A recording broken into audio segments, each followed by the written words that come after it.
Hey everyone, welcome to my studio.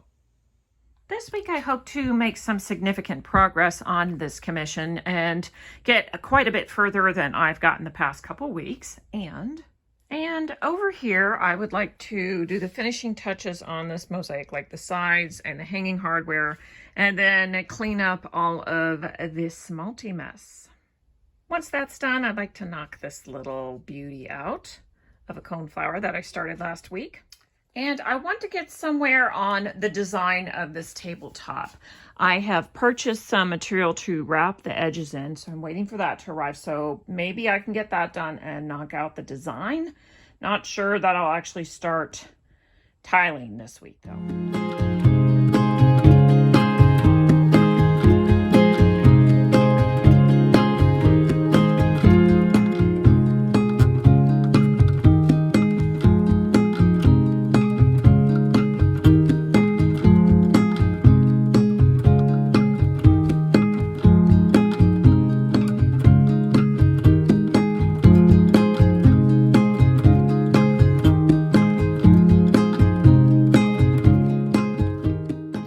As far as I had hoped on this, I was hoping to at least knock out a whole section over here so you could see that this was a cliff and maybe even up to this line. But I have more time next week, so I'll be able to tackle it then.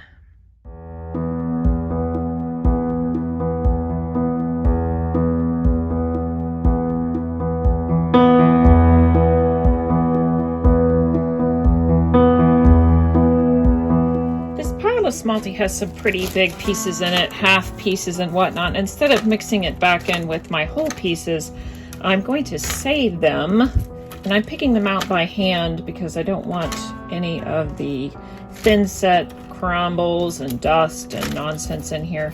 I just want the pretty colors of Smalti. I'm going to take this bag when it's full and melt it down and make Filati, I believe. I like the colors in here a lot, and I can customize it to get what I want. You can see there's some of the colored thin set pieces in here. I don't want those, so I'm weeding those out as I go.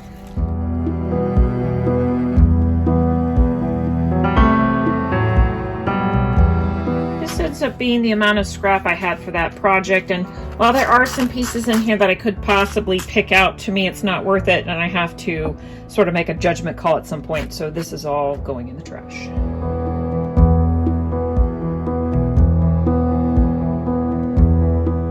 I'm getting ready to finish up this little coneflower that I've started with some beads and stained glass, and so I've pulled a couple of options, and I think I'm going to go with this one for the leaves. I like the soft blue-green, contrasts nicely with the orange-red. And then this is some glass I just picked up at ATL Glassworks. It's called Graffiti, and it's made by Armstrong. Now, I feel lucky to have it because they don't make it anymore, and this is limited to how much is left in the world. So I'm lucky to have bought some from Day, and I'll use it in the background on this, just a little bit. I love it because it pulls in all of the blue, green, the red, the orange, just goes with everything. It's fabulous. To cut out these leaves, I eyeball a basic leaf shape with my scoring tool and break it with running pliers. Then I fine-tune the shape with my nippers.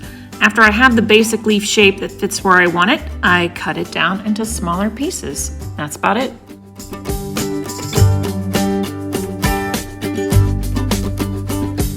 These new QEP Extreme nippers, and they're very lightweight. The blades are very sharp. I love how it is adjustable, how far open. You can store it like this. You can open it to a 1s to keep your hand from getting worn out, or to a 2 if you'd like to open it wider. The problem is when I am trying to shape my stained glass, this big clunky handle gets in the way of where I put my glass. And so I am totally not thrilled with how it works when shaping stained glass. Now, if I have a strip of stained glass and I'm cutting squares, not a problem whatsoever. In fact, it saves my hand, the wear and tear on my hand.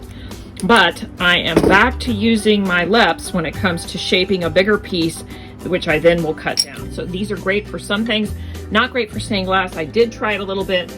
with my Smalti, and I had it set open to the 2, and I was very pleased with that because the pieces were smaller, so it wasn't getting in the way necessarily of the piece of Smalti glass when I would put it in there to shape it. So good for Smalti, good for cutting down strips of stained glass, not super great for shaping a bigger piece of stained glass. I just couldn't get in there close enough to get the shape that I wanted, where I can with these. So if I wanted to cut this in a curve with my LEPs, not a problem, I can cut it in a curve.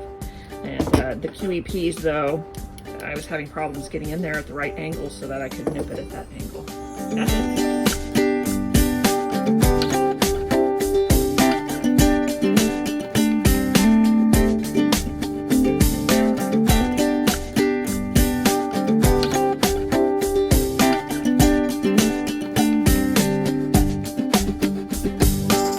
A very thin strip from a piece of stained glass. I will score it with my normal scoring tool, but instead of running pliers, I then turn to these grosing pliers. And you use them a little bit differently. Instead of running along the score line, you go perpendicular to the score line with the curved jaw on the bottom and just snap it off. That's the only time I use these grosing pliers. The rest of the time I use my running pliers.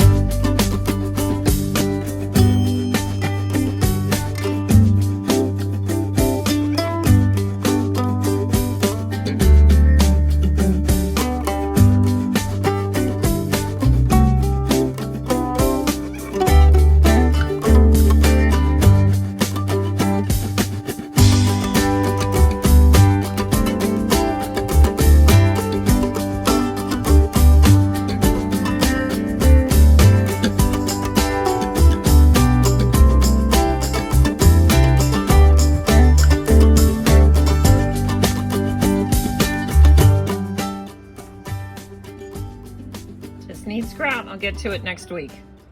My edging has arrived, so I have purchased some copper flashing to add to the edge of this as a trim piece, and I'm going to be tacking it on with copper nails. I was going to do that first, but then I realized I don't want that raw edge there, so I'm going to have to tape that on and thin set just the edge going down. I decided not to put the hole in the middle. I like it just as a table like that. I think it's great. And then I think what I'm going to do is tack that on when I'm done with the mosaic. That way, if the edge of the glass comes up a little bit higher, I can bring the copper up just a hair so that it is more level with the top of the glass or tile rather than level with the top of the Ouija board. So I'm going to wait and put the flashing on later, but I still have to prep it.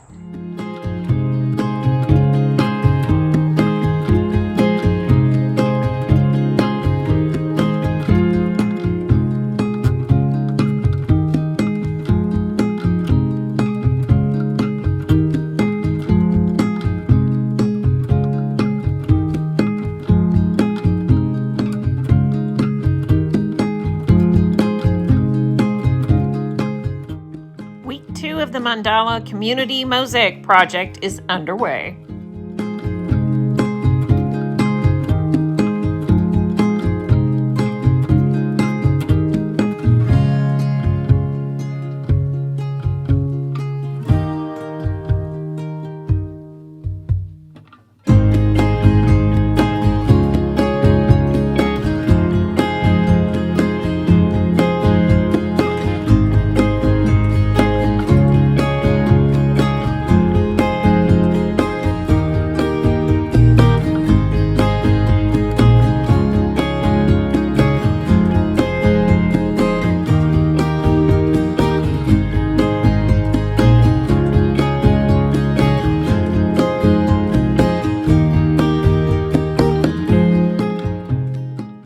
That's putting it together. Thanks for watching. See you next time.